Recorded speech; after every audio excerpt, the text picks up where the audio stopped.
Don Bernardo Abad, licenciado periodista, amigo de toda la vida, me dice que está aprendiendo como concejal y digo que aquí tiene un gran maestro, pues don Marco Ponce, maestro en materia de concejalías. Bienvenido, Bernardo, bienvenido Marco, esta es su casa. Hagamos de algo interesante. El tema es la herencia del correísmo y nos acompaña, pues, don Marco Ponce es concejal de Quito y Bernardo Abad, concejal de la Izquierda Democrática en el municipio de Quito, ¿no? Muy bien, entonces Isabel, dos líneas. Manejar un Estado que actuara como empresario e hiciera obra pública fue una excelente fórmula para levantarse con los dineros del país durante la década perdida. El gobierno de Correa perfeccionó esa estrategia y ha costado mucho en su entramado corrupto vaya saliéndolos poco a poco. Pese a algunos avances en la lucha anticorrupción, tanto el gobierno de Moreno como la justicia y la Asamblea Nacional tienen una gran deuda con los ecuatorianos. Ahora la atención pública está puesta en la obra emblemática de Quito, el metro, y además en la ruta viva por las que deben responder los exalcaldes Augusto Barrera y Mauricio Rodas. Gracias, Isabel. Marco, bienvenido. Bernardo, bienvenido, ¿no? Me dicen que son muy amigos ustedes dos, ¿no? Y de muchos años, de muchos años. Estamos realmente estoy frente a un lío, pues son muy amigos. Yo diría que no somos amigos de años, sino de décadas. Ah, de décadas. Sí, no vamos a decir cuánto, pero si quieres, digo, nos peleamos, ¿no? No hay problema. Sería interesante para comenzar el programa. Con una diferencia, ¿no, Bernardo?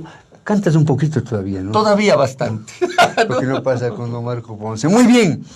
Comenten la compleja y astuta red corrupta creada por Odebrecht para obtener contratos en diferentes países a través de sobornos, varios temas. Comenten, si son tan gentiles, la compleja y astuta red corrupta creada por Odebrecht para obtener contratos en diferentes países a través de sobornos. Marco.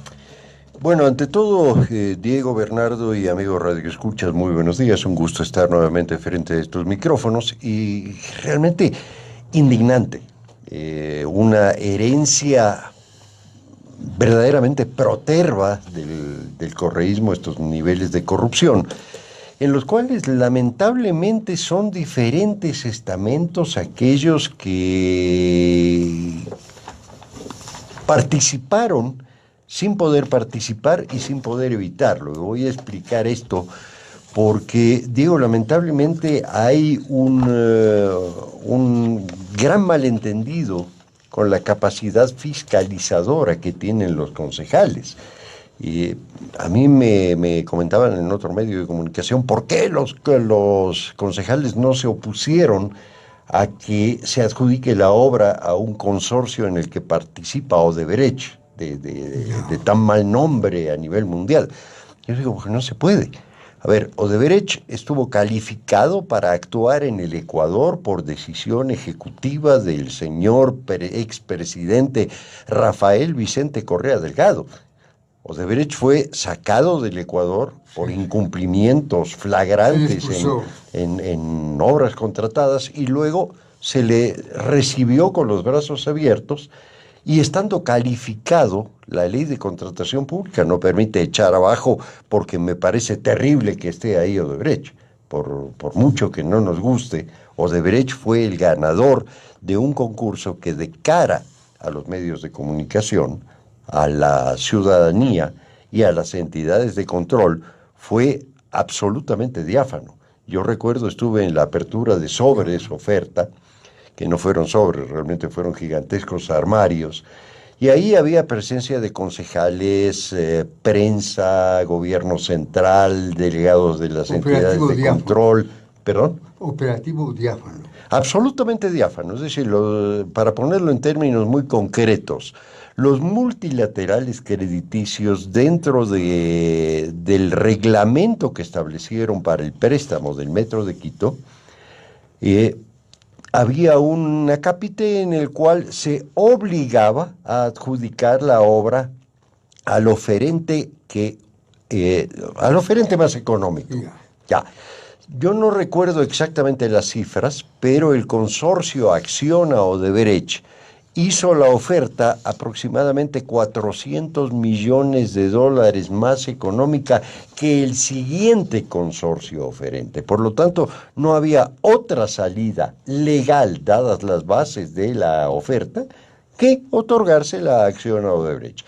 Efectivamente, después de los problemas que se dieron, Acciona se retiró, había otra cláusula del contrato que obligaba a, digamos, Odebrecht se retiró, había una cláusula del contrato que obligaba al miembro sobreviviente del consorcio a enfrentar toda la obra, como efectivamente Acciona lo hizo, y salvo pequeños cambios de forma, el contrato no tuvo variaciones económicas importantes. Don Marco Ponce es concejal del municipio de Quito. La misma inquietud, Bernardo. Bienvenido.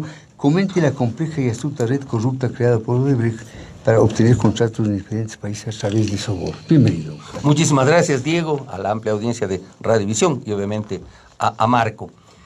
Creo que es conocido por todos los ecuatorianos o por la gran mayoría lo que Odebrecht ha venido haciendo o vino haciendo durante mucho tiempo aquí. Obviamente aupado por las autoridades del gobierno anterior, gobierno central anterior. Lo que yo llamo y públicamente lo digo, la década perdida. Década perdida porque obviamente perdimos la gran oportunidad, este país, de hacer muchísimas cosas porque hubo dinero, pero ese dinero fue a manos de corruptos.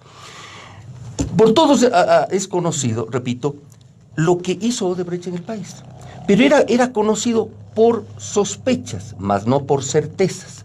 Ahora es que se van develando las cosas a raíz, obviamente, del famoso Lavallato, de este caso llevado pues adelante por los fiscales, por el fiscal Moro en Brasil, y ahí se conoce lo que ocurre también en el Ecuador. Y aparecen las certezas, dejan de ser sospechas y aparecen las certezas. Lo que no se tenía como certeza, sino como sospecha, era de que en dos obras importantísimas para la capital, entiéndase, Ruta Viva y Metro, también hubo coimas. Eso era sospecha. La certeza viene... Había sospechas. Había sospechas, por supuesto. Sí. Recordará usted, Diego, en lo de la Ruta Viva, cuánto se habló de Odebrecht. Sí. Y lo del Metro de Quito. Pero nunca hubo una certeza.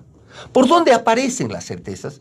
Cuando periodistas de investigación, La Posta y Diario El Universo, muestran y revelan una serie de documentos que aparecieron y hacen, conjuntamente con el consorcio de periodistas internacionales, aparecen ya ciertas certezas. Una de ellas, que en la Ruta Viva hubo un desvío de 2,08 millones, 2 millones de dólares, que entraron a la doble contabilidad de Odebrecht y fueron entregados a alguien aquí.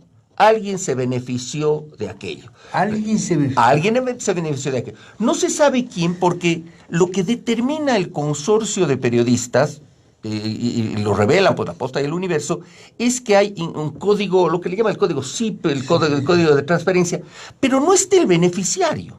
Falta que la Fiscalía, porque esto ya está judicializado, y la Fiscalía ha tomado a cargo la investigación, y obviamente confiamos en la señora fiscal Salazar, obviamente que lo está haciendo bien hasta ahora. Ahí hay que determinar quién se benefició.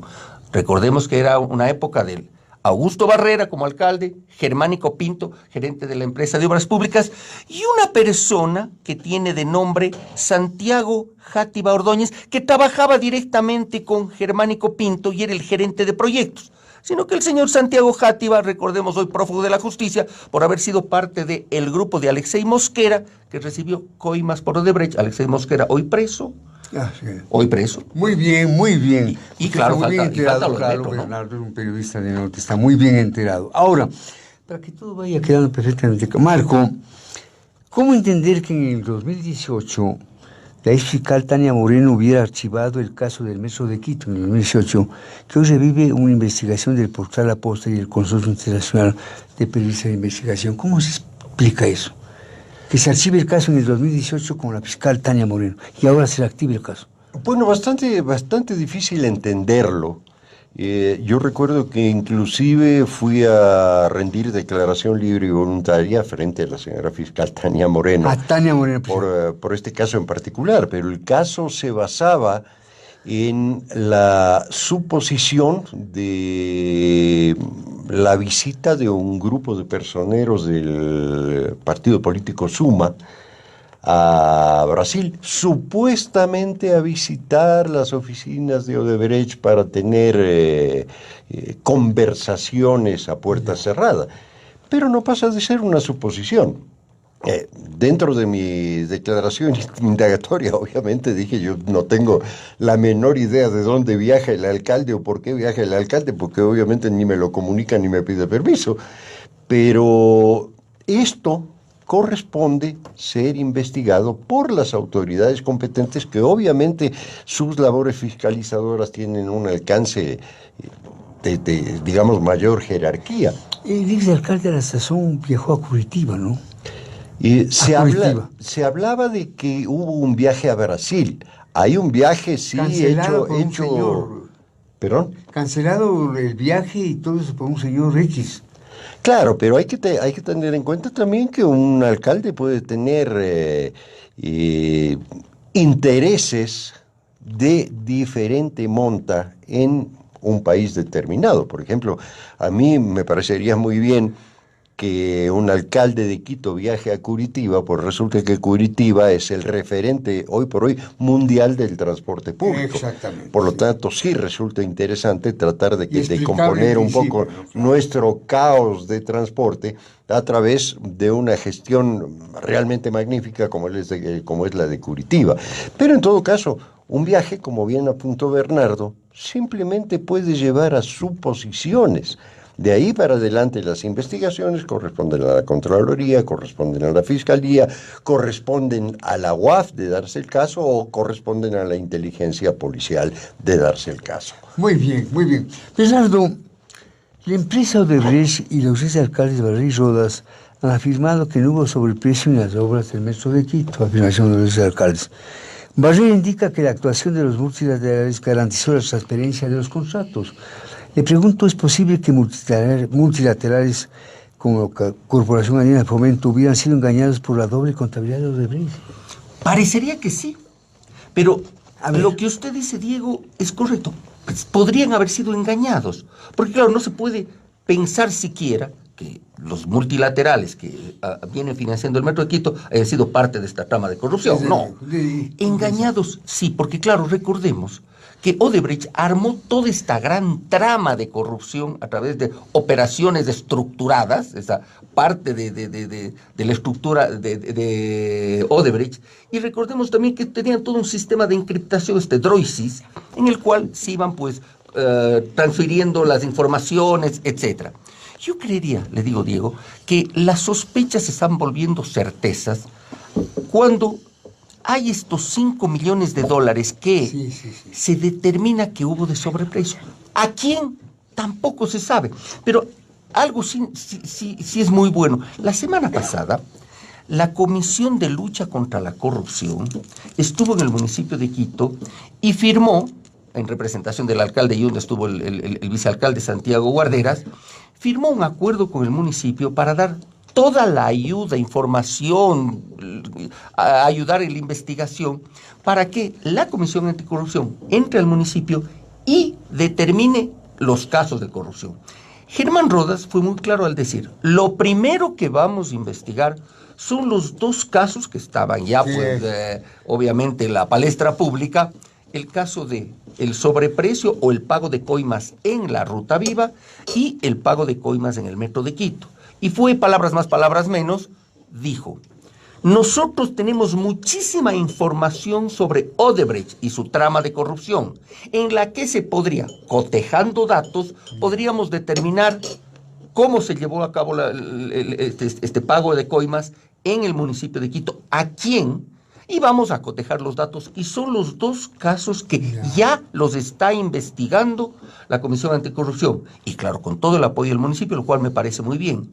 Ahora, sí, coincido en muchas cosas con Marco Ponce, en el sentido de que si hubo corrupción en el municipio, no se va a realizar pues en el municipio. Recuerde usted, la fiscal Tania Moreno hizo un allanamiento a la empresa Metro de Quito, en ese momento gerenciada por Mauricio Anderson. Se llevaron las computadoras del gerente y de algunos funcionarios del Metro de Quito.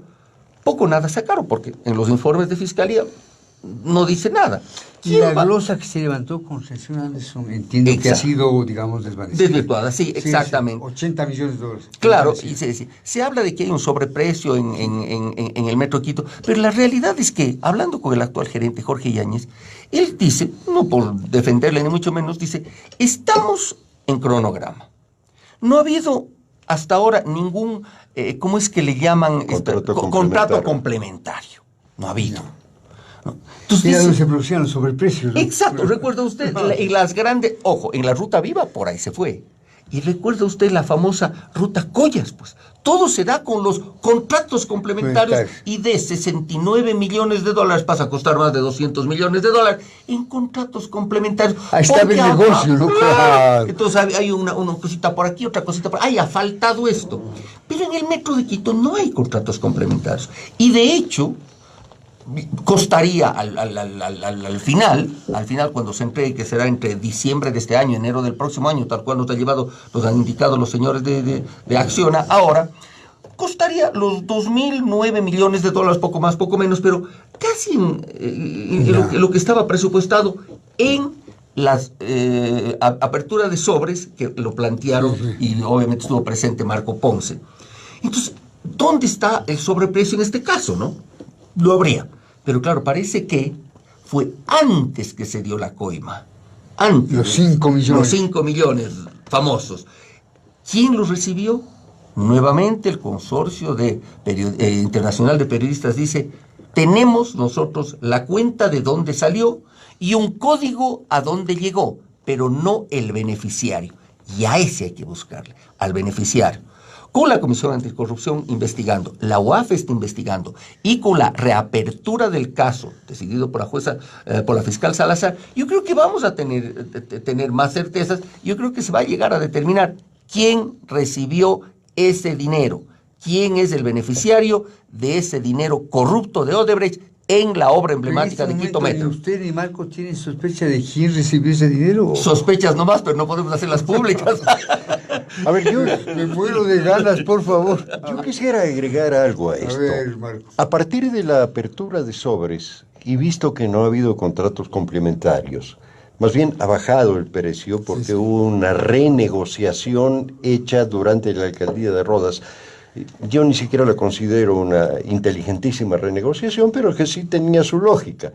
Los grupos eléctricos que iban a servir al metro, no los paga el metro, los paga la empresa eléctrica Quito, finalmente lo paga la ciudad, pero esos grupos eléctricos van a dar energía al metro y al sector, por lo tanto ya no le competen específica y exclusivamente al metro. Eso ha sido un cambio menor dentro de este gigantesco contrato. Desde la apertura de sobres, no habría absolutamente ninguna razón para sospechar de algo oscuro. Ahora, y ya que Bernardo ha mencionado la persona del doctor Germán Rodas, yo tuve fin de semana una entrevista conjuntamente con él sobre este mismo tema, y él decía, y cito, entre comillas, porque son palabras del doctor Germán Rodas, aquí ha habido 2 alfiles, 2 alcaldes de Quito, manejados por un rey, que este sí se creía rey de verdad, para manejar esta corruptela. La sospecha de la Comisión Anticorrupción es que no recuerdo ya si eran 3 o 4 oferentes, todos eran básicamente Odebrecht. Es decir, se pusieron de acuerdo. Si hubo algo turbio, fue antes de la apertura de sobres para que el ganador sea determinado consorcio con ofertas falsificadas de otros consorcios. ¿Esto pone a salvo, digamos, la imagen de los 2 alcaldes? No necesariamente, no pone a salvo la imagen absolutamente de nadie, Diego, pero si hubo algo, fue antes de la apertura de sobres, porque a diferencia de lo que pasó con la Ruta Viva o con la Ruta Collas, $180 el milímetro de carretera, es terrible.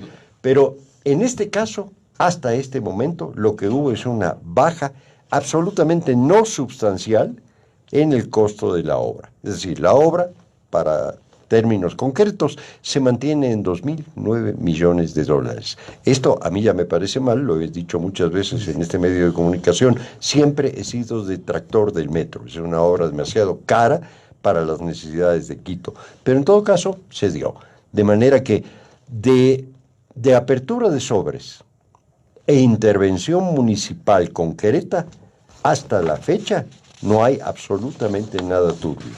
Antes de eso, ¿quién lo sabe?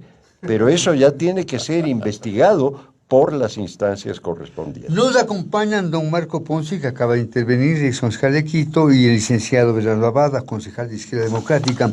Bernardo y Marco, no quiero, digamos, generar ningún tipo de sospecha, pero ¿podían no haberse enterado los alcaldes Barrera y Rodas de la verdad detrás de los millonarios sobre el precio en la Ruta Viva y el metro de Quito? 2.08 millones desviados en la Ruta Viva y 5 millones en el contrato de la línea 1 del metro. A ver, podían... A ver. La ingeniería iba tan lejos, la inocencia... A ver, como detallito. A ver. Ruta Viva. ¿Quién era el señor gerente de la empresa de obras públicas? Una persona muy cercana al alcalde Barrera, muy cercana al presidente Correa, de hecho fue ministro del presidente Correa, Germánico Pinto. Germánico Pinto. ¿Será que no sabía? Yo también lo dejo entre incógnitas. ¿Será que no sabían de esto, de esta cosa? Me remito a lo que ha dicho y públicamente el exalcalde Barrera, que él no conocía nada. ¿Cómo puedo yo, obviamente, decir lo contrario? Creámosle hasta que haya alguna certeza más de lo uno. Y lo otro, en el caso Metro de Quito, a ver, si el alcalde Rodas, y lo puedo decir y públicamente y no es una infidencia, él en primera instancia estuvo en contra de la construcción del Metro de Quito. Totalmente. En contra. Marco Ponce lo sabe tanto como yo, él estuvo en contra. Él no estaba de acuerdo en la construcción del Metro de Quito. Mucha plata para una obra que no iba a solucionar realmente de forma... de elefante blanco, ¿no? Claro. Rato, si es que no se toman una serie de acciones, que es una reorganización de rutas y frecuencias, si es que no se hace que los buses, que toda la flota de transporte público, pública y privada, abastezcan a las 15 estaciones del metro, el Metro de Quito va a convertirse en un elefante blanco, en un juguete caro, como ha dicho el propio alcalde Yunda, porque rato, si continúan las rutas y frecuencias, ¿quién se va a subir en un transporte público que puede costar 45, 50 centavos si hay en superficie uno que cuesta 25? Entonces hay que hacer toda una reorganización, una reingeniería de rutas y frecuencias. Bueno, pero es motivo de otro tema. El alcalde Rodas no estuvo de acuerdo con eso, pero después, al poco tiempo, sí está de acuerdo. Le tomó cariño, ¿no? Le tomó cariño. Y eso fue en campaña electoral. ¿Tiene algún significado especial para usted, Bernardo? Yo creo que para todos tiene un significado, porque le toma cariño. Como usted dice, Diego, ¿Qué pasó entre el desamor y el amor? ¿Qué pasó entre el desamor y el amor? Eso es lo que yo también me pregunto. ¿Por qué en un momento dado es un detractor acérrimo y pasa a ser un hombre que le tiene tanto amor y tanto cariño al metro? La necesidad de movilidad de la ciudad podría ser. Se dio cuenta y le explicaron de los beneficios que podría tener el Metro de Quito. Podría ser. Pero como él mismo ha dicho, el alcalde Rodas ha dicho, él sabía que esa obra no iba a ser inaugurada por él, por lo menos en la primera administración, sí. Buscando tal vez una reelección, podría hacerlo. Pero también, seamos honestos, Diego, uno también podría buscar un rédito político, y si sé que una obra no me va a dar ningún rédito político, ¿por qué tanto amor? Puede ser que por el cariño, repito, a la ciudad, porque podría la ciudad verse beneficiada de una cierta picardía en la intervención de una cierta picardía. Y eso que a través del micrófono no se puede ver la cara que pone Bernardo cuando dice eso. Yo solo digo, ahí tenemos cámara, ahí tenemos cámara. Yo solo digo eso, no estoy acusando, no estoy señalando, simplemente estoy haciendo evidente ciertas cositas que las conocemos. Ahora, Marco, ¿qué pasó entre el desamor y el amor? ¿Qué pasó? Bastante difícil de decirlo, pero sí puedo decir que desde que fue alcalde, el exalcalde Rodas se apegó al tema del metro. Lo que refiere Bernardo es una conversación previa que tuviéramos cuando Rodas era candidato nada más.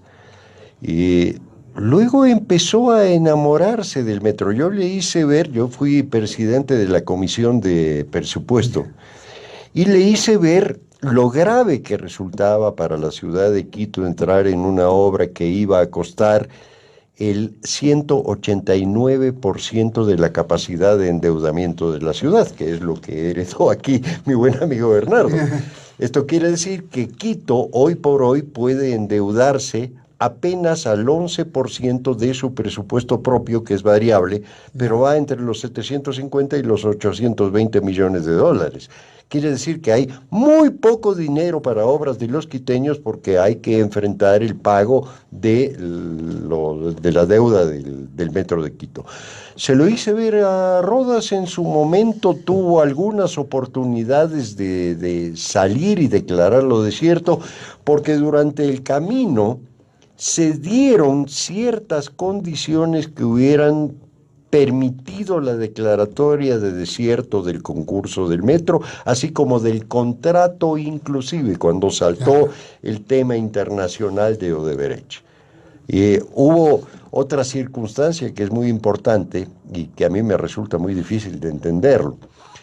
Cuando se tuvo que completar la cantidad necesaria para emprender la obra, es decir, Barrera en su momento dijo esto cuesta 1.500 millones de dólares. Sí. Pero no costó 1.500 millones de dólares. Esto es lo que el oferente más barato diga, eso es lo que cuesta la obra, no lo que se le ocurrió al exalcalde Barrera, ¿no es cierto? Sí. Cuando se consiguieron los 400 y pico de millones de dólares faltantes para el pago de la obra, de paso sea dicha, en lo que el gobierno central se hizo el sueco, porque en su momento Correa ofreció el 50% del pago de la obra, sí, pues. Y luego dijo, no, yo pago el 50% de los 1.500 millones que dijo mi amigo Barrera. Bueno, ok. Cuando se hizo eso, uno de los multilaterales fue el Banco de Desarrollo de Brasil. El Banco de Desarrollo de Brasil, por legislación interna de los Estados Unidos brasileños, puede participar en obras internacionales donde Brasil tenga por lo menos el 85% de las exportaciones comprobadas. En el consorcio Acciona Odebrecht, porque Odebrecht es grande, pero Acciona es un consorcio mucho más grande que Odebrecht, Acciona dijo, no, señores, esto lo manejamos nosotros y esto viene de España. Eso hizo rescindir el contrato al Banco de Desarrollo de Brasil, porque por ley no podía dar el préstamo. Quiere decir que Odebrecht ya en ese momento no era cabeza de león, era más bien cola de ratón. Luego Odebrecht salió, trataron de hacer una serie de lobbyings en los que obviamente nadie les hizo el menor caso y terminaron cediendo sus acciones. Pero en todo caso, una obra monumental para la ciudad, por lo menos en su costo, a mí me parece que no va a dar los resultados esperados, porque el resultado esperado está calculado por 400.000 pasajes día, y luego estudios demuestran que va a ser la mitad. 400.000 pasajeros por día. Sería darnos una vuelta por Medellín para ver lo que le pasó al metro de Medellín con un cálculo muy similar, ¿no? Se fue a la quiebra y el gobierno central tuvo que poner los dineros para rehabilitar. Algo adicional sobre sus sospechas, Bernardo. Simplemente yo planteé estas sutilezas, porque claro, eso me pareció realmente extraño, ¿no? Con ello obviamente dejo para la interpretación. Como no es acusación, dejo a la interpretación de cada quien. ¿Sobre esto qué se piensa al interior del municipio en este momento? Sobre esto. Sobre lo de los... Sí, sobre lo que estamos comentando. ¿Qué se dice en los corredores, en los corrillos? ¿Qué dice el señor Yunda? No he tenido oportunidad de conversar con el alcalde Yunda sobre este tema. Incluso no estuvo presente porque estaba de viaje y firmó este acuerdo con la Comisión de Lucha contra la Corrupción, su vicealcalde, Santiago Guarderas, con él hemos podido conversar. Y lo que tenemos, y estamos claros por lo menos con él y con algunos concejales que hemos conversado, es que esto tiene que dilucidarse, aclararse, señalar y lograr determinar quién fue el beneficiario o quiénes, tanto en lo de la Ruta Viva cuanto en lo del metro. Porque obviamente afecta la reputación, buena o mala, del municipio de Quito, pero afecta a la reputación. Porque, repito, Diego, había muchas sospechas. Están apareciendo las certezas. Y las certezas sobre quiénes son los responsables de haber recibido estas coimas, porque así se llaman, de quiénes son los responsables de haberse beneficiado con obras de la ciudad, tiene que aparecer. Y estos sujetos tienen que pagar, estos sujetos tienen que irse a la cárcel. Porque no es posible que en Quito se haya afectado tanto la reputación y nos afecten a todos los quiteños. Es dinero nuestro, de nuestros impuestos, es dinero que estamos cada día pagando en una serie de cosas a que vengan 2, 3 o 4 sinvergüenzas y se vayan llevando la plata. Y que aquello quede como demostración de que tiene que haber sanciones a aquellos corruptos, a aquellos que se beneficien de obras de la ciudad de una manera realmente de corrupción, de una manera ilegal. Eso tiene que sancionarse, Diego. Una última pregunta. Comenten el papel del periodismo de investigación para llevar al esclarecimiento de los más sonados casos de corrupción de Odebrecht en el Ecuador y en toda la región. Y si quisiera comentar algo adicional sobre el tema que hemos tratado. Bueno, primero compartir la indignación de Bernardo. Yo creo que en mi caso se multiplica. Bernardo hoy por hoy es un representante de la ciudadanía, por eso se indigna. Yo soy ciudadanía. O sea, la mano que metieron en el bolsillo era en el bolsillo mío.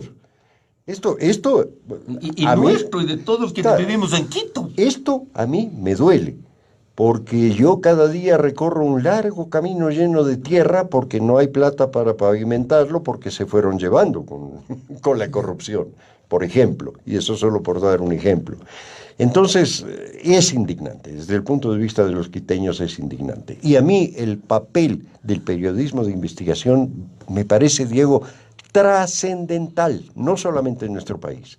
En nuestro país, durante los 10 oscuros y nefastos años de la Revolución Ciudadana, en nuestro país representó un rasgo espectacular de valentía, porque sabemos cuáles eran las represalias que se tomaban en contra de aquellos que se atrevían a investigar las sinvergüencerías que se daban en el interior de un estamento gubernamental. Pero en el mundo entero el periodismo de investigación es trascendental para llevar adelante el advenimiento de la justicia en este tipo de casos. Por eso yo aplaudo y no me va a dejar mentir, Diego, cada vez que usted ha sido atacado en algún tema, yo he estado aquí presente diciéndole, Diego, cuente con mi humilde contingente en lo que fuere necesario. Lo recordará. Mil gracias. Está aquí el doctor Enrique Ayala Mora, que es el protagonista de la segunda charla. ¿Qué es sobre el periodismo de investigación, Bernardo? ¿Y está en el periodismo? A ver, cuénteme usted, ¿cuántos años fue periodista? 35 años. ¿Solo en la televisión? No, yo he trabajado en la televisión, en radio, donde todavía mantengo un programa a las tardes que no se contrapone a mi actividad de concejal, por supuesto, ante todo. ¿En qué radio? En Radio Única. En radio. 94.5, por si acaso la cuñita. Esto no le vamos a facturar. Sí, ¿Qué horario? De 6 de la tarde a 7:30 de la noche. Un programa que lo tengo ya como 15 años, entonces no es que apareció ayer. O sea que compite con Andrés Carrión y Andrés del Mono López. Exacto, no he estado aquí, hemos estado, obviamente nos hemos hecho parte también y siempre comentamos, somos muy buenos amigos con Andrés del Mono López, con Andrés Carrión, a quienes mando mis saludos, por supuesto, compartimos horario. Extraño, sí, porque el periodismo no es oficio, Diego, usted lo sabe, es pasión, vocación, pasión. Me ha tocado, y yo lo he buscado también, ser parte de, obviamente, la Concejalía de Quito, para trabajar por Quito. Y honestamente digo, para trabajar por Quito. Me dediqué a hacer el programa de la Comunidad de Quito durante casi 20 años. Y sí, mojémonos el poncho para hacer, no solamente de intermediario entre la necesidad y el poder que puede ayudar a solucionar los problemas. Yo ahora soy parte de la solución, quiero ser parte de la solución. Por eso me indigna tanto que entrando al municipio aparezca una serie de cosas que uno ve y dice, esto no tiene que ir por ahí. Y conjuntamente con destacadísimos concejales como Luz Helena Coloma, Juan Manuel Carrión, René Bedón, Santiago Guarderas, Eduardo del Pozo y otros más, queremos cambiar esta ¿Qué imagen. pasa con los nuevos concejales de la señora Maldonado? ¿Están alineados con el tema de Quito o quieren hacer oposición desde Flex? Ellos tienen consignas claras políticas e ideológicas. Se han convertido en contreras. Y todavía no, están ahí, en ciertas cosas están ahí, pero repito, tienen muy claras consignas políticas, partidistas e ideológicas. Yo no estoy dentro de esas consignas político-partidistas e ideológicas. Conjuntamente con un grupo. Sí. Hacen mayoría. Logramos hacer mayoría. Y quienes tenemos nosotros claras consignas por Quito. Hemos dejado a un lado, obviamente, las camisetas políticas, la ideología, para trabajar por Quito. Quito es primero y es fundamental. Y eso compartimos, repito, con los concejales que acabo de nombrar y con otros más, para trabajar por la ciudad. Para eso nos eligieron, para eso nos pagan un sueldo, para eso tienen muchas personas de esperanzas en nosotros y no les vamos a fallar. Tenemos que trabajar en beneficio de la ciudad. ¿Cómodo con Jorge Yunta? ¿Cómodo? Le voy a decir una cosa, más que infidencia le voy a decir, Yeah. Para mí ha sido una sorpresa positiva. Positivo. Positiva. Hasta ahora, con obviamente su estilo muy peculiar, Sí. por supuesto, pero ha venido dándonos muy buenos pasos, se está rodeando de gente interesante.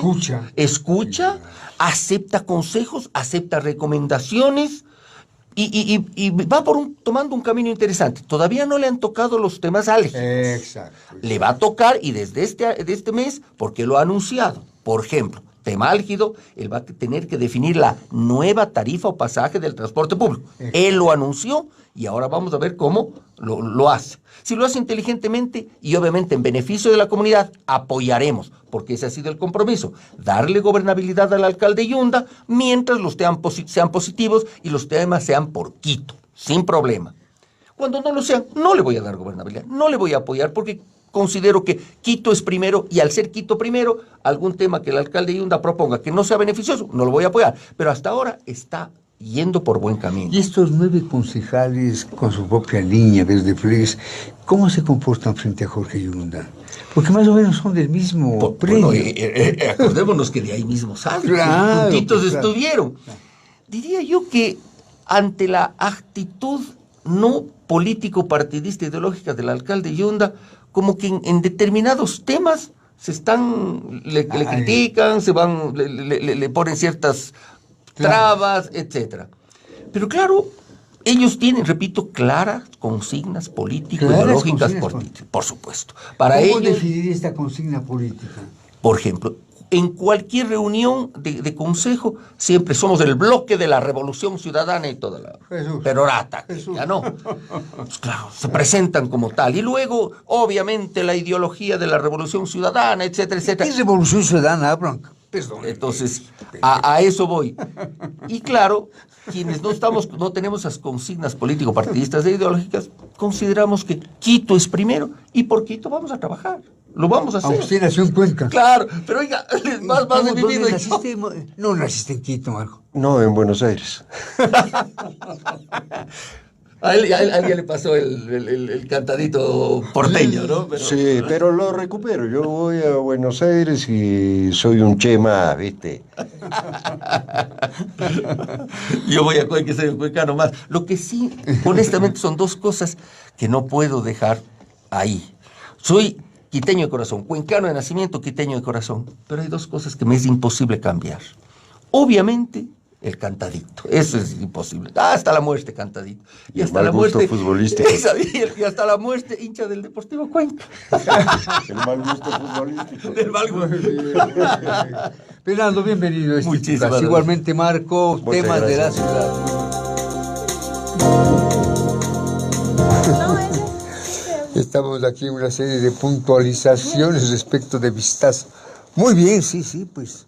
Yo siempre promociono aquí Vistazo, vean ustedes, el último número. Yo digo que Vistazo debería ser un cierto reconocimiento mensual o quincenal. Muy bien. María Belén, licenciada, editorialista política de la revista Vistazo, bienvenida. Y Jean, el señor Giancano, licenciado, periodista de investigación, igualmente bienvenidos. Bienvenidos. hagamos una buena charla. Los hombres de Correa, los hombres de Correa. A ver, Isabel. Varios hombres y mujeres fuertes del gobierno de Rafael Correa están en problemas.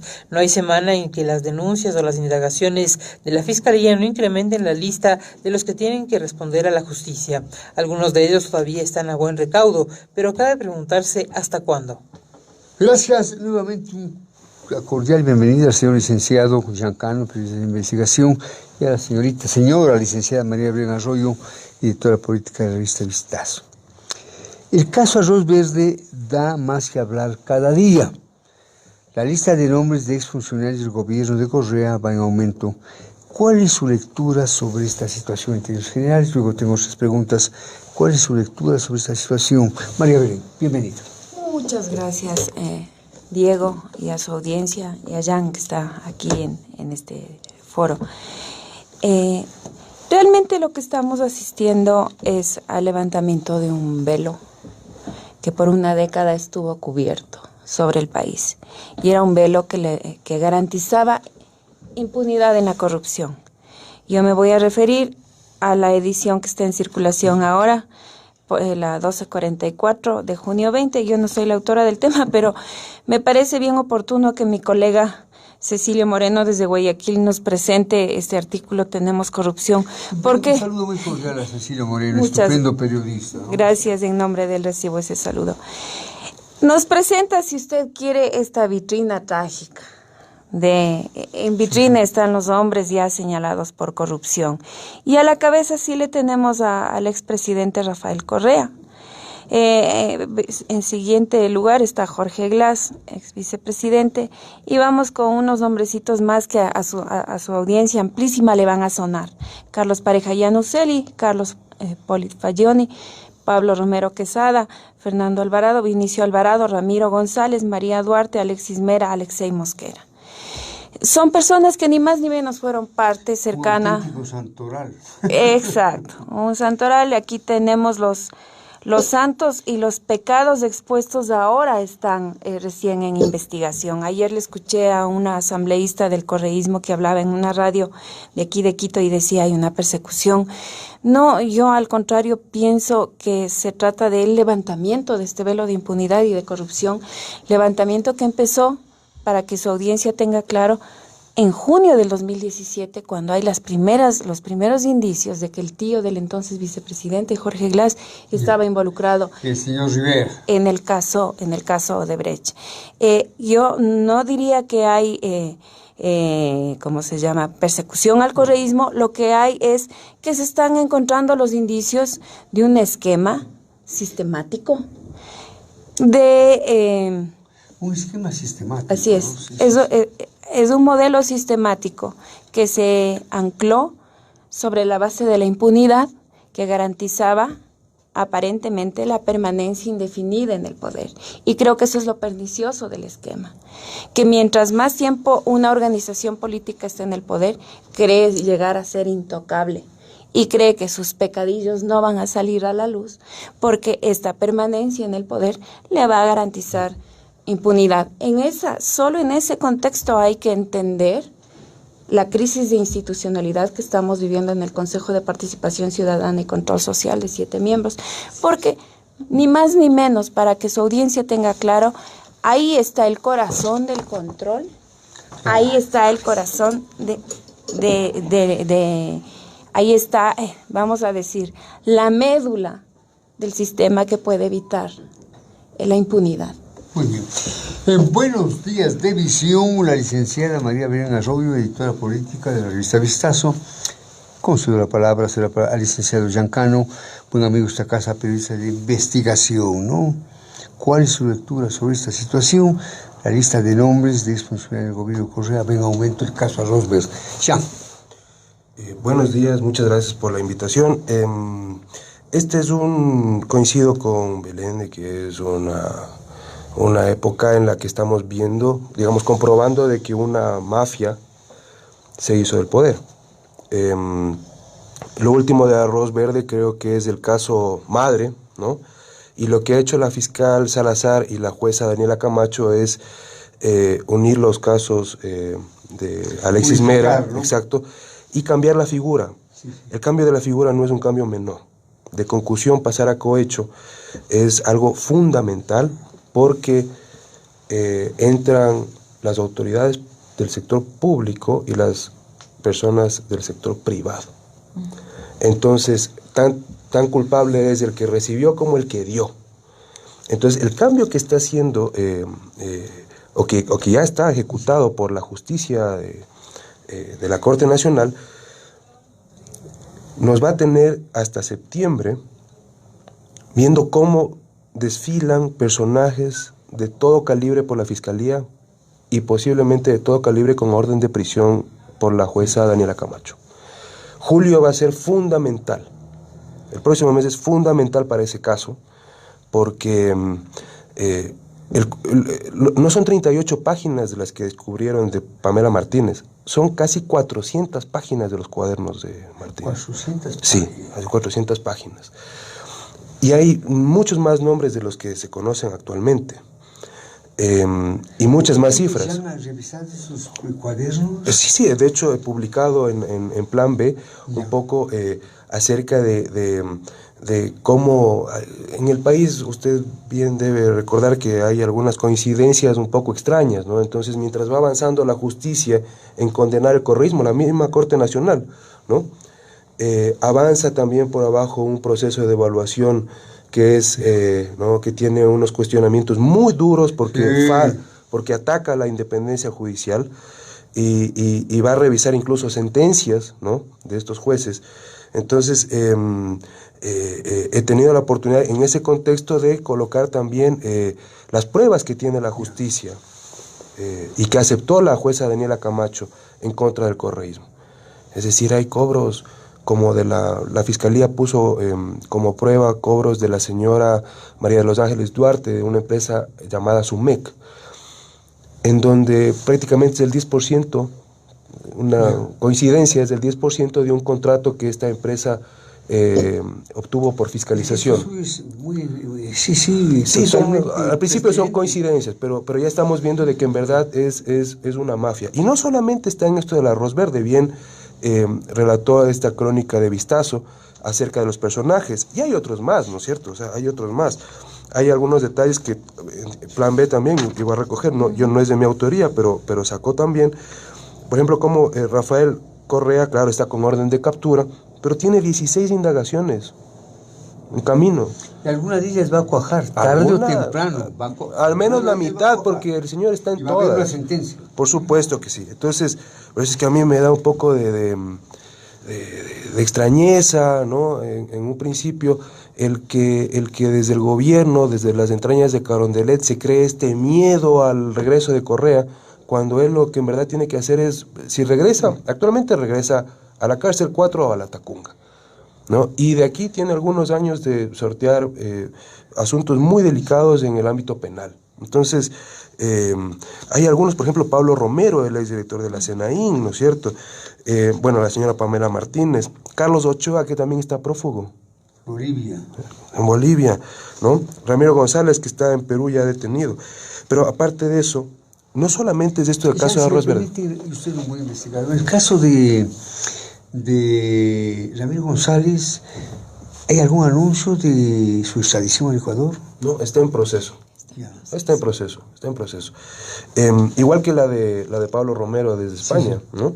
Entonces la justicia está esperando las audiencias y que se realice el procedimiento para traerlo. Pero además de todo este ámbito, digamos, de lo más alto en lo político del correísmo, también están otros tres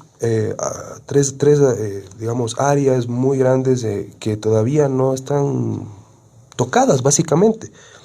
Mire, la revista Plan B publicó un especial llamado Sobrevivientes. Son 101 violaciones de derechos humanos con gente con nombre y apellido. Dentro de esas hay 38 muertes no aclaradas.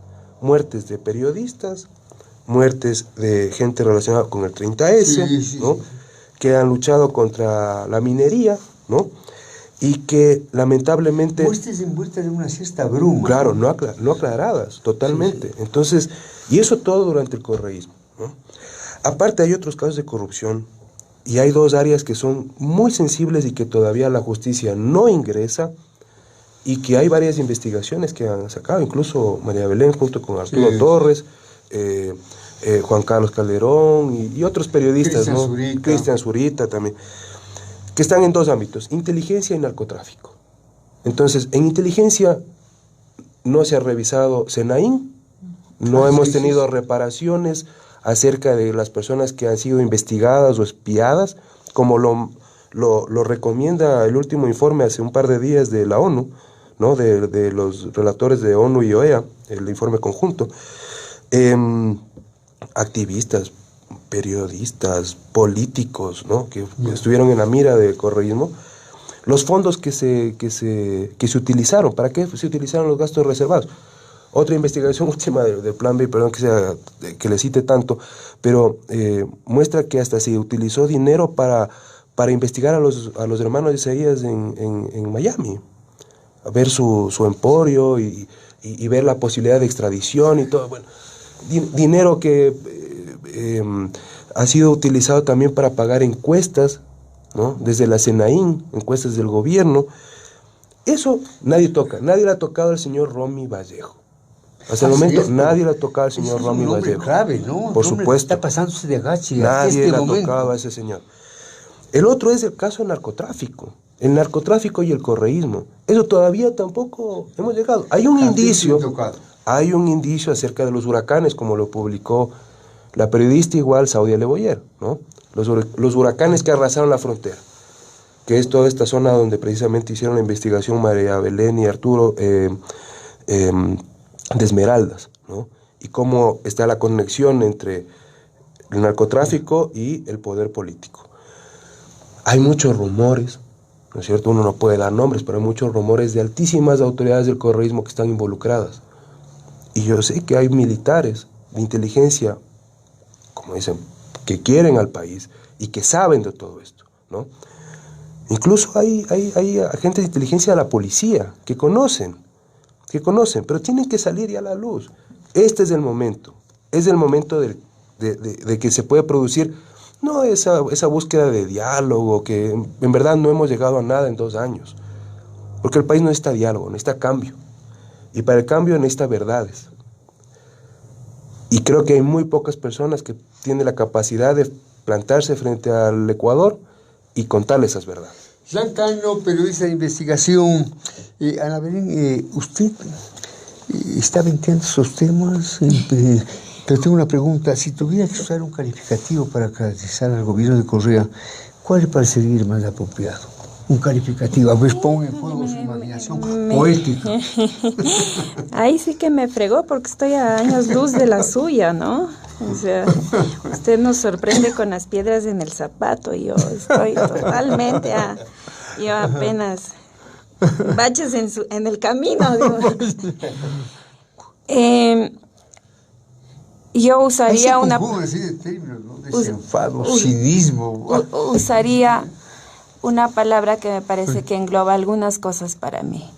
Devastador. Sí. Es un régimen que arrasó toda institucionalidad, todo indicio de institucionalidad existente.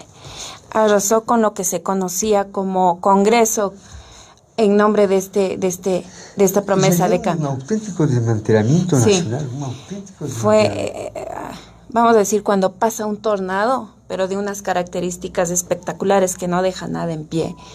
Y creo que eso en parte explica por qué a partir de la ruptura de la institucionalidad como se conocía, viene justamente lo que tú muy bien apuntas, Jan, esta facilidad para la penetración del narcotráfico a todos los niveles de los estamentos de la sociedad. Precisamente hemos analizado si vamos camino a un narcoestado. Yo pienso que lamentablemente no se han hecho cosas concretas para evitar que eso se concrete. Si estamos hablando de que militares, policías y estamentos del tema político, a nivel político, tienen relaciones incestuosas con el narcotráfico, estamos penetrados. Yo recuerdo cuando hubo el bombardeo de Angostura en marzo 1 del año 2008, y todo este revuelo que hubo a partir de se abría nuevamente un velo y recién estábamos en 1 año y 2 meses de gobierno y ya era claro que había relaciones, que había información de pagos y de entregas de campaña de las FARC al entonces candidato Rafael Correa. De ello se habló. De ello hubo una comisión especialísima que hizo un informe que se llamó el informe Angostura o el caso Angostura. Yo tengo entendido que ese informe era bastante voluminoso y llegaba a mostrar ciertas cosas, pero se fue editando, vamos a decir, se fue cercenando o mutilando la información en el camino y llegó una información que sí era preocupante porque sí nos hablaba de penetración del narcotráfico. En la misma campaña de Rafael Correa, voy a citar... Estamos penetrados por el narcotráfico. Es el tema voy a citar porque acaba de salir en 5ª edición el libro del Juego del Camaleón, que hizo Arturo Torres. Y está documentado quién recibió y cómo recibió y en qué condiciones, quién era el motorista. Y estamos hablando de aportes para Alianza País en el año 2006, porque entonces era candidato Rafael Correa. Yo ahí hago un apunte. Ahí teníamos unos indicios de la gravedad y de la magnitud del problema. De una candidatura que sí estaba viciada por una influencia de estos sectores del narcotráfico y que después hagamos solo concatenación de lo que ha pasado con el tiempo. Salida de la base de Manta, estos problemas de los radares recurrentes, este no funcionamiento de los radares chinos, este hecho de que yo en estos micrófonos tuve la oportunidad de mencionar algún rato en una sesión reservada de febrero del año 2007, no estaba un mes en el cargo Rafael Correa, y que decía que el problema del Ecuador no es del narcotráfico. Textual, abro comillas, voy a citar el libro Rehenes porque está mencionado ahí. Aquí se me mueren más niños por diarrea que por narcotráfico. El de las drogas no es el problema de Ecuador, es el problema de Estados Unidos. Ese problema no es nuestro. Esa era una visión del entonces presidente sobre la realidad. ¿Qué estamos viendo 10 años, 11 años después? La magnitud del problema. Todos los días hay detenciones. Todos los días se conoce que hay embarcaciones que salen desde esta puerta estratégica a la salida del Pacífico, que es Mataje. Por eso han habido estos eventos que explican lo que pasó en la frontera norte el año anterior. Y sin embargo, paradójicamente, que sepa su audiencia, en lugar de concentrar todo el músculo investigativo, toda la inteligencia para entender el funcionamiento de las bandas criminales y su relación con las organizaciones del narcotráfico de México, Sinaloa entre ellas. ¿A qué se dedicaba la inteligencia? A espiar ecuatorianos y a espiar opositores. Hoy sabemos. Realizar encuestas. Hoy sabemos que se gastaron unos $300 millones a través de esta cuenta de gastos especiales. Y me refiero a la misma edición, está ahorita en circulación. Fuimos espiados, edición 1244, página 20 de Vistazo. ¿Qué es lo que ha estado pasando? Que hubo carta abierta para hacer compra de equipos de interceptación, de escuchas. Y eso la SENAIN tuvo toda la posibilidad, tal es así que entra Contraloría a hacer una auditoría y con que se halla que no hay un inventario real y concreto de cuántos equipos hay. ¿Cuánta plata se habrán embolsicado? Había equipos. No saben ni dónde están, perdón. Exactamente. No saben ni dónde están los equipos. Que había una funcionaria que le movieron de dependencia y se llevó con ella y tenía embodegado unos equipos. Que asimismo Romy Vallejo dejó de ser secretario de inteligencia y al día siguiente de que aceptan, de que se está en vigencia su renuncia, hace una sesión en comodato a equipos y entrega en la dirección de inteligencia de policía. ¡Oh, qué casualidad! ¿Quién era director entonces de inteligencia en esa época? Corrígeme, pero es el pariente de Romy Vallejo, un teniente coronel de apellidos Santiago Mena Vallejo. No podía ser director de inteligencia, pero ¿por qué fue?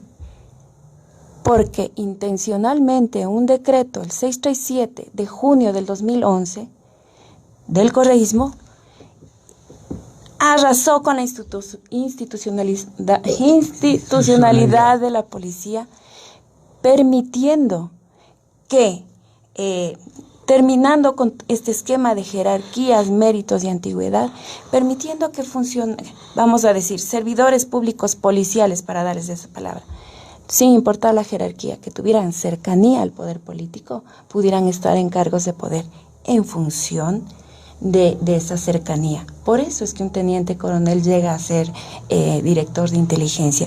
¿Qué sucede? Que ese cargo es solo para personas que tienen 5 grados más arriba.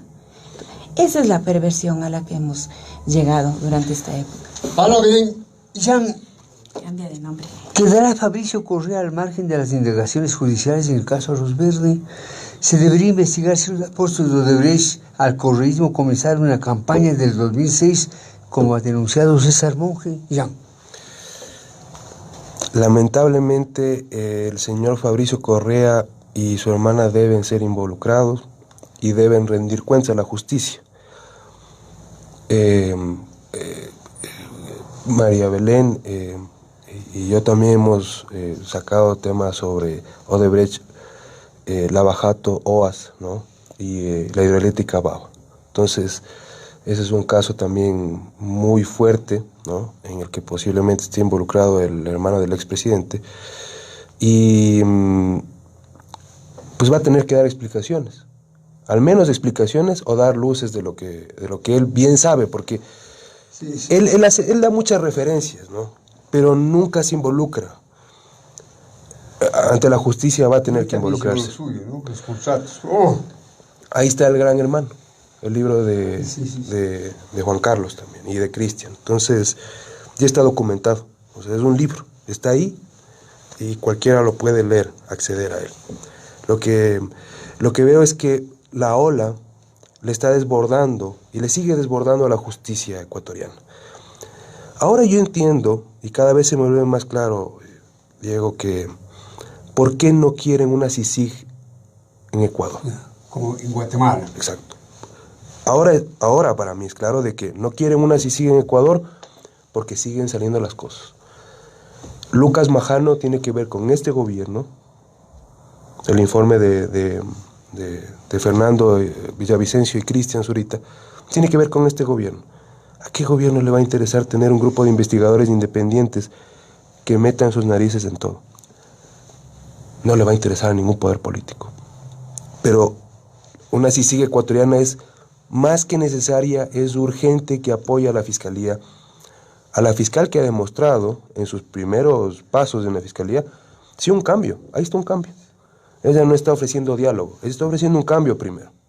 Entonces, es la mayor muestra de que la cosa, sí hay posibilidad de que cambie a futuro, pero con una decisión política fuerte. Entonces, yo no sé si es que el presidente Lenín Moreno, con esas cifras tan malas que tiene actualmente según perfiles de opinión, 72.7% de calificación negativa a su gestión, es espantoso, esté en la capacidad de hacer ya ese cambio, de llamar a una comisión internacional de investigadores, no que venga o sea, personas muy especializadas, conocen mucho el tema anticorrupción, pero no van a meter las manos en casos. Necesitamos ese apoyo, la justicia necesita. Sin justicia no hay orden. Muy bien.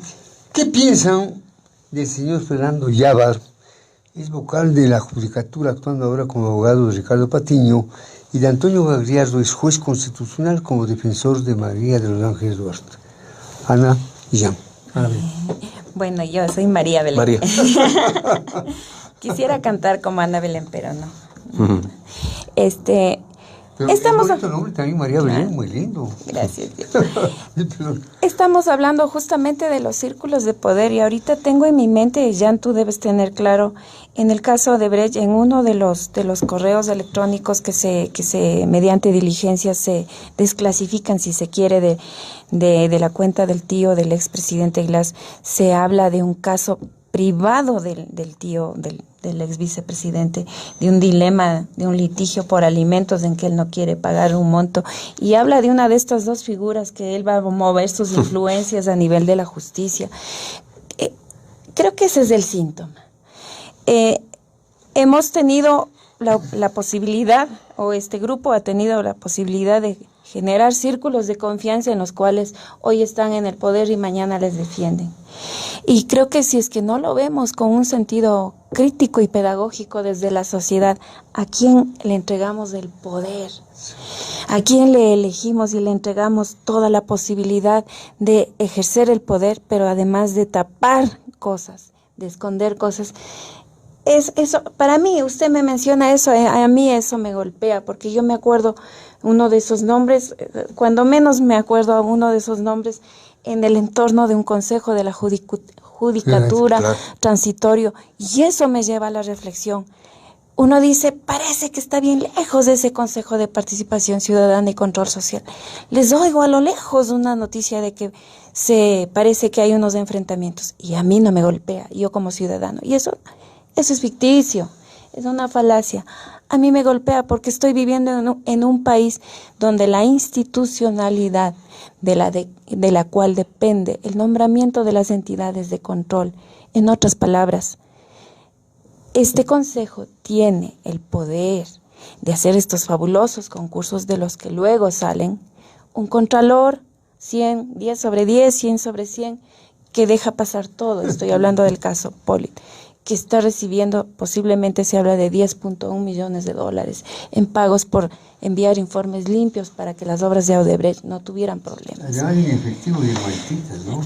Había 2 mecanismos de pago, según hasta ahora está investigando la justicia. Entonces, cuando usted me menciona esos nombres, y yo no quiero entrar al detalle de esas personas, siempre la Constitución nos habla de una presunción de inocencia. Y sin embargo, ¿qué estamos viendo aquí?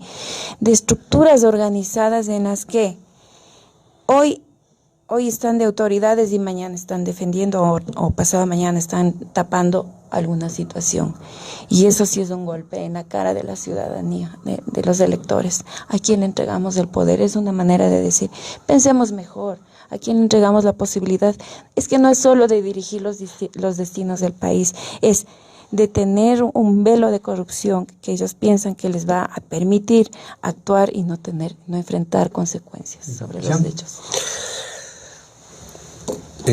Es la verdad, hay un doble problema entre la mayoría de la clase política y la mayoría de la ciudadanía. Eso es absolutamente cierto.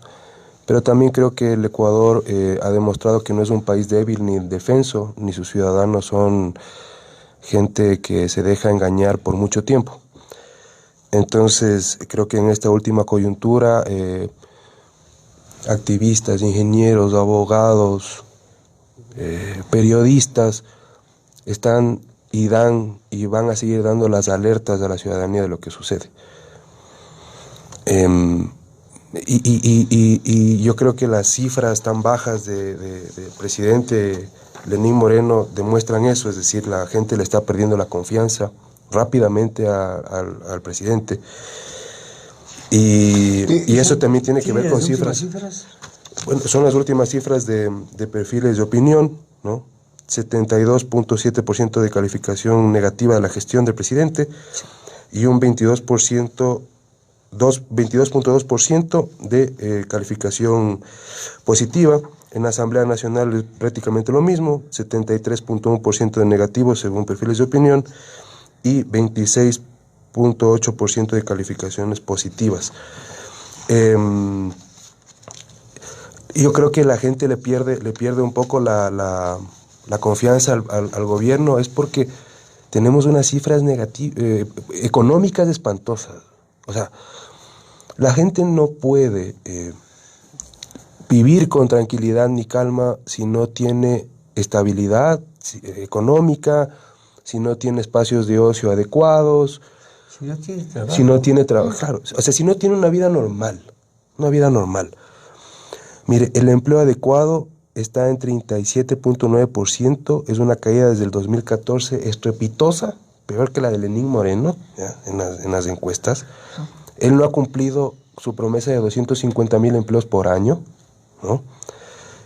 Hay un desempleo del 4.6%, hay un empleo no remunerado de 11% en el Ecuador, 5 millones de personas no tienen empleo fijo, y Quito cuenta con la mayor tasa de desempleo del Ecuador, 9.7%, y tiene un 2.4% Quito de pobreza extrema. Estas cifras espantosas en un país hacen que, claro, todas las buenas intenciones que pueda tener un gobierno como el actual no sirvan absolutamente de nada. Este es el programa Buenos Días. Tengo un par de preguntas adicionales. Marcamos una pausa.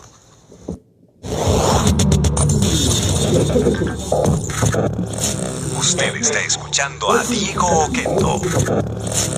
En Facebook. @Buenos Días con Diego Oquendo. No olvide visitar nuestra página web www.radiovision.com.es.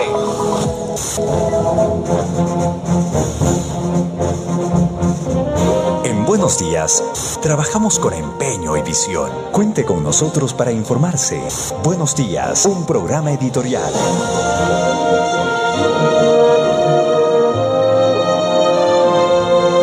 Envíenos sus comentarios a través de las redes sociales. En Twitter, @Diego Oquendo. En Facebook, @Buenos Días con Diego Oquendo. En 91.7 Quito, 107.7 Guayaquil. Radiovisión. Un nuevo comienzo. Inicio de espacio publicitario. Todos tenemos una historia que contar. Este 27 de junio, Eduardo Fernández, empresario. En este negocio, ¿qué has aprendido de la gente? Esa es muy buena pregunta. Uno tiene que aprender a ser un poquito tolerante y paciente. Yo creo que en la vida de hoy uno tiene que enseñarle a los chicos no preocuparse tanto de lo que no tienes, pero más bien de lo que tienes. Recuerde, este 27 de junio, Eduardo Fernández, empresario. Todos tenemos una historia que contar. Ya soy youtuber. Fin de espacio publicitario. Con Buenos Días, siempre estará informado. En Buenos Días, trabajamos con empeño y visión.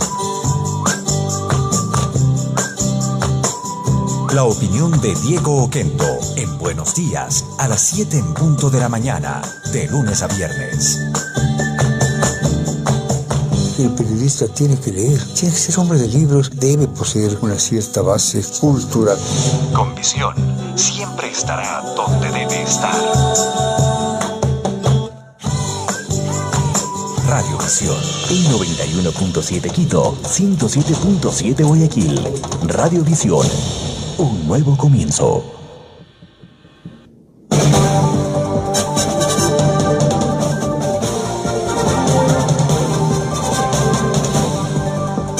Seguimos dialogando con Jean Cano, periodista investigador, y María Belén Arroyo, editora política de la revista Vistazo, y también una estupenda investigadora.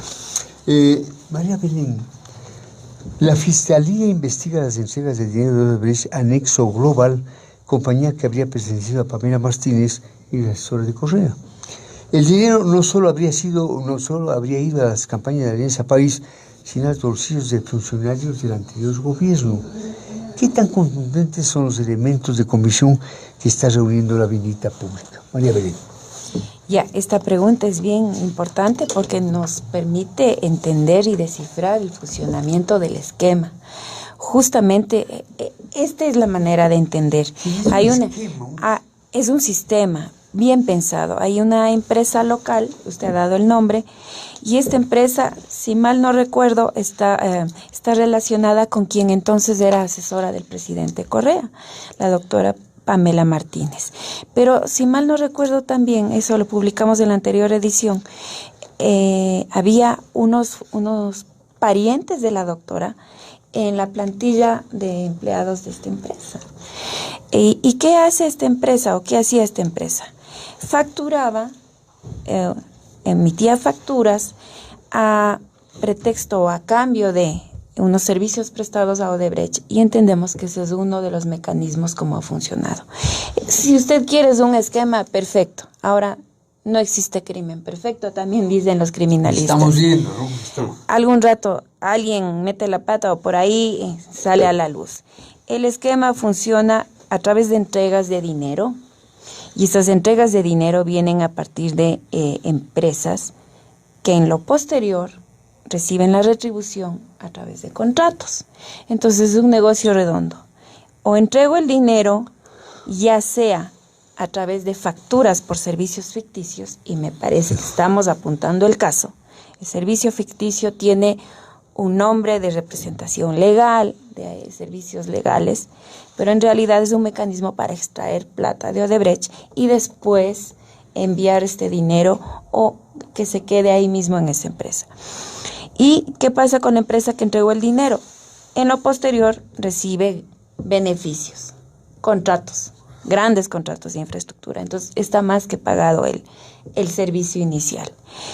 Y otro mecanismo de lo que se ha podido ver hasta ahora en la investigación es decirle a la empresa: usted por favor pague la factura de tal servicio que en campaña nos prestó tal entidad. Yo pude observar, estaba mencionada una empresa, y tú me puedes corregir, Jan, estaba mencionado que una empresa contratista iba a pagar $50,000 de un documental que hizo una empresa productora relacionada con el clan de los hermanos Alvarado. Entonces todos ganamos. Entonces gana el contratista que va a pagar. Armado, ¿no? Por eso le digo, es perfectamente estructurado, es hecho para todos ganar, o sea, todos me refiero al círculo. O sea, yo comparto que el periodista no debe ser un indignado por la vida, pero sí nos preocupa pensar que mucha gente no solo que conoció el buen vivir, sino el vivir súper bien, mientras hay ecuatorianos que están sin trabajo. O sea, pienso que sí llama a la reflexión. De pronto no es un llamado a la indignación, yo no soy nadie para convocar a la indignación, pero sí nos hace reflexionar. Esta es, me parece, la moraleja final. No puede, ni Alianza País, ni llámese quien sea, cualquier organización política no puede estar 10 años en el poder. Simplemente perfecciona mecanismos. En un inicio, yo me atrevo a pensar, en el 2006 era algo no tan sofisticado, era algo inicial, embrionario. El mecanismo: recibo dinero y después sabré pagar. Y estoy hablando de las FARC. En el 2011 ya había unos atisbos. Hay evidencia que para la campaña de esta consulta que tuvimos el domingo 6 de mayo del año 2011, en la que se metió las manos de la justicia, todos se van a acordar, también una de estas empresas aportó y después pedía desesperada una cinta con Alexis Mera porque puso un dinero para la campaña. Ahí está el esquema desnudado. Este caso es icónico porque permite entender la complejidad del sistema, cómo ha funcionado. Y es un sistema que se fue perfeccionando con los años. María Belén Arroyo. Vamos terminando. Jean, ¿debería la Asamblea llamar a los expresidentes del CNE, Domingo Paredes y Juan Pablo Pozo, por las denuncias sobre entrega de recursos para campañas electorales? Jean. Sin duda, la Asamblea tiene un papel fundamental porque son los representantes del pueblo, aunque ahora el pueblo no se sienta representado según las cifras, ¿no? Las pésimas cifras también de la Asamblea, según sondeo de perfiles de opinión. 73.1% de calificación negativa ante la gestión de la Asamblea. Pero tiene que cumplir su papel. Lamentablemente hay personas que pasaron por el CNE y que están relacionadas incluso con la justicia actual, es decir, es un reciclaje de correístas. Los ortodoxos ahora son los conversos. Entonces, pasaron de una institución a otra, de una función a otra. Pero básicamente estamos en lo mismo. Y tal vez con ese tipo de comparecencias puede dar algún tipo de luces, ¿no? Pero lo fundamental es el trabajo de la Fiscalía aquí. El trabajo de la señora Salazar y de la jueza suprema Daniela Camacho en los próximos 2 meses y medio va a ser determinante. Es decir, y es interesante que el peso de la justicia y el entregarle un poco de la verdad al país esté en los hombros de 2 mujeres. Las losas están sobre 2 mujeres. Eso es impresionante. Sí. Entonces, repito, creo que se necesita un cambio. Es muy bueno que el país esté debatiendo acerca de una asamblea constituyente, una consulta popular, porque no puede ser de que la oposición actual esté defendiendo el buen vivir. Y el buen vivir está desde el corazón de las normas ecuatorianas y esa es la Constitución. Y si es que este no es el momento político por todo este escenario que se ha planteado, pues no hay que refundar el país, hay que recomponer el país. Jean Cano, muy bien. María Belén, ¿usted ha hablado con Daniela Salazar? Con la fiscal, Sí, con la sí. doctora Diana Salazar. Diana Salazar. Sí, he tenido la oportunidad de entrevistarle por lo menos en unas 3 ocasiones. ¿Qué impresión tiene usted? A ver, es una mujer joven. Yo le dije a ella, usted es una millennial. Creo que tiene 37 o 38 años. Joven, me parece ¿no? una mujer. Me contó mucho de la experiencia, del impacto que había tenido en ella la figura materna. Ella proviene de un hogar donde no hay la figura del papá. Hubo la disolución del vínculo de sus papás. Y yo entendí que ella recibe el peso o el ejemplo de una mujer fuerte, que es la mamá, que es educadora, y si no estoy mal, de niños especiales. Ella sale de un entorno, si usted quiere, difícil en Ibarra, tiene un cambio a Quito y aquí se ha formado como jurista. Creo que ella ha tenido pruebas fuertes, pese a su juventud, la investigación del caso FIFA-Gate.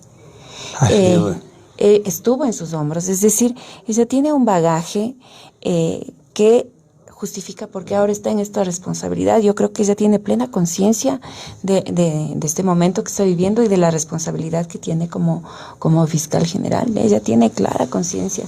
De las veces que yo la he entrevistado y he publicado en Vistazo, hubo una portada donde salió ella. Y ella, cito las palabras de ella, yo en la entrevista tenía hasta un poco de preocupación de preguntarle, oiga, ¿usted ha sentido discriminación por ser? Y me quedé, iba a decir afro, no sabía si decir afrodescendiente o afroecuatoriana. Ella me interrumpió y me dijo, no, yo soy negra. Dígame con esas palabras, yo soy una negra. Entonces, yo entiendo ahí una persona que sí ha vivido discriminación y que a pesar de eso no tiene ningún empacho en seguirse preparando para asumir las responsabilidades. Y recuerdo, si no estoy mal, esa portada decía así. No es que soy la primera fiscal mujer, soy la fiscal negra, y diga con esas palabras. Muy bien. Mujer valiosa. Y claro, a manera de colofón queremos rendir homenaje al periodismo de investigación por trabajo que viene haciendo para que se destape tanta y tanta podredumbre. Jean, un abrazo cordial para usted, igualmente María Belén. Muchísimas gracias. A usted y a su Muy audiencia. buenos días.